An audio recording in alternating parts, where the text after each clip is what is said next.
இப்போ இங்கே மனுஷங்களோட ஃபீலிங்ஸ் எந்த அளவுக்கு புரிஞ்சிருக்கீங்களோ மிருகத்தோட ஃபீலிங்ஸும் நீங்கள் அந்த அளவுக்கு புரிஞ்சிருக்கீங்கன்றது வந்து எல்லாருக்கும் தெரிஞ்ச விஷயம் சார். அதை பற்றி ஒரு ஏவி பார்ப்போமா? எல்லாரும் ரெடி சார்? பசுமாடு எப்படி கத்தும்? பசுமாடு அம்மா. கரெக்ட். ஆனா இந்த கத்தல் எப்படி இருக்கு?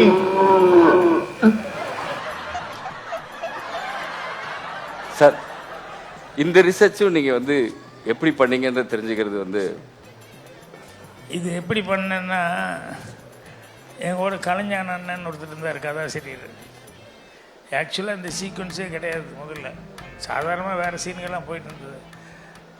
அவர் சொன்னார், தம்பி ஏதோ ஒன்று கொஞ்சம் குறையுது, உங்கள்கிட்ட ஒன்று எதிர்பார்ப்பாங்க அப்படின்னு சொல்லிட்டு ஏதாவது அந்த மாதிரி ஒன்று இருந்தால் நல்லா இருக்குன்னு சொல்லி அவர் சொல்லி தான் அதுக்கப்புறம் இந்த பசுமாடு சீனை வச்சோம்.